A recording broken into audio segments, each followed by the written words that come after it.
Voilà, maintenant que nous avons bien compris ce que Paul veut dire quand il dit que la parole de Christ habite parmi vous abondamment,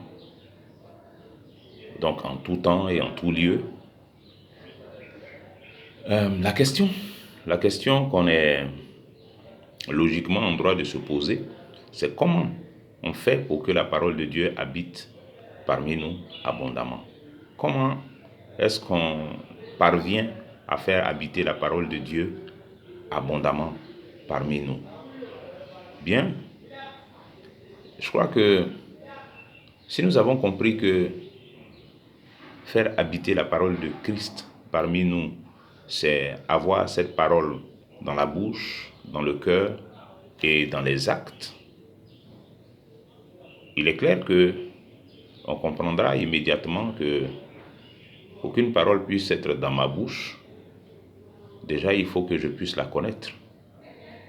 Il faut que je puisse la connaître, il faut que je puisse m'y frotter, il faut que je puisse exposer mon intelligence, mon esprit à cette parole. Et donc, comment exposer mon esprit à la parole de Dieu?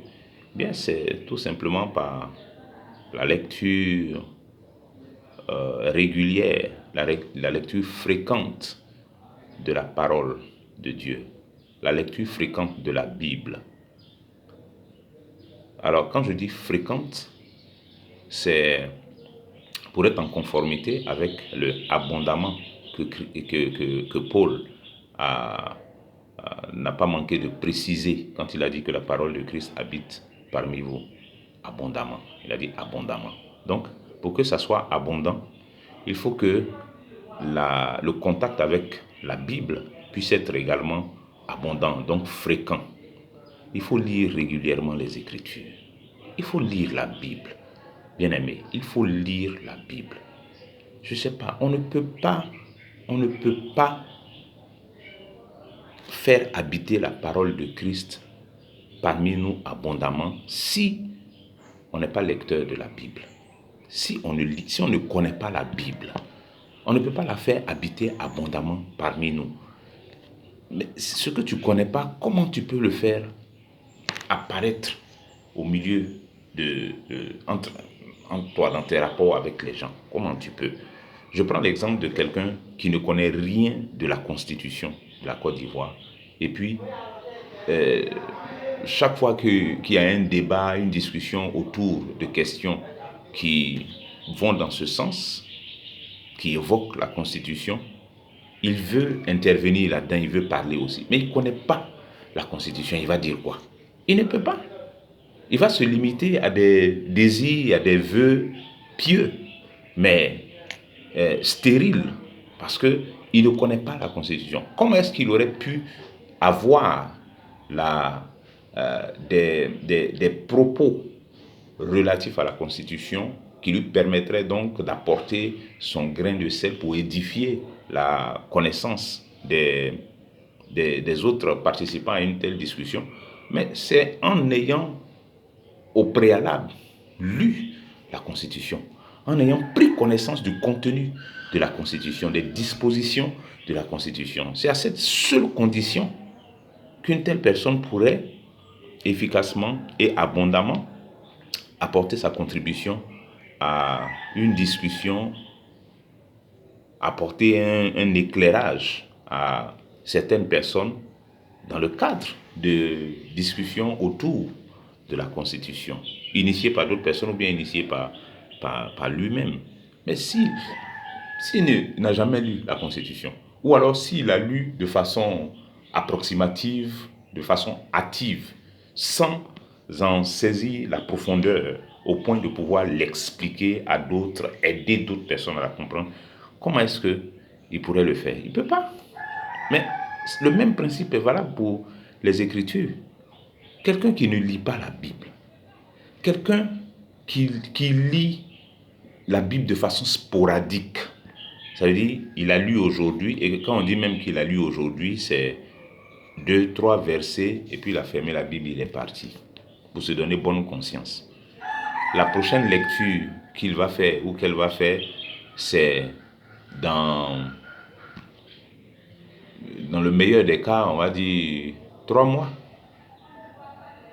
Sinon, au semestre prochain. Mais comment? Je ne comprends pas. Comment, en restant aussi distant de la Bible, on pense pouvoir faire habiter la parole de Christ abondamment parmi nous? Tu ne peux pas. C'est impossible. Impossible. Il faut lire la Bible. Il faut lire la Bible. Tu peux écouter des prédications. Ça aussi, c'est une bonne chose. Tu peux écouter des conférences, des discussions bibliques. C'est une bonne chose. Mais tout ça ne doit pas remplacer ton contact personnel avec la Bible, contact direct. Donc lire la Bible, bien aimé. Il faut lire la Bible. Il faut lire la Bible. La Bible doit être lue. Doit être lue. Et lue de façon régulière, de façon fréquente. Il faut pour cela se discipliner. Parce que sans discipline, on ne peut pas. La vie chrétienne ne peut pas être vécue efficacement sans discipline.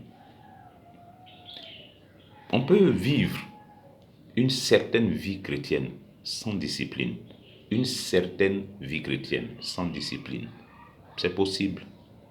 Mais ça sera une vie de défaite constante, une vie d'immaturité, une vie de, je sais pas, tout, sauf ce à quoi la vie chrétienne est destinée, ce à quoi elle devrait ressembler. Tu ne vas pas connaître ça. Si tu ne sais pas t'imposer de la discipline, le Saint-Esprit ne descendra pas, il n'apparaîtra pas devant toi dans ta chambre un matin pour te dire: mon fils, ma fille, à partir de maintenant, sois discipliné, je veux que tu lises tous les matins à 6 heures. Le Saint-Esprit ne fera jamais ça. Il ne fera pas ça. C'est à toi de te discipliner. C'est à toi d'être discipliné. C'est à toi d'être discipliné. Et le manque de discipline est un problème très grave dans la vie de plusieurs. Le manque de discipline. C'est par manque de discipline que tu n'arrives pas à lire la Bible de façon régulière. La discipline, c'est quoi? C'est de dire: je vais lire la Bible tous les jours désormais. Et puis de le faire. Non. Le manque de discipline, c'est de ne pas le faire, même quand on a pris les résolutions.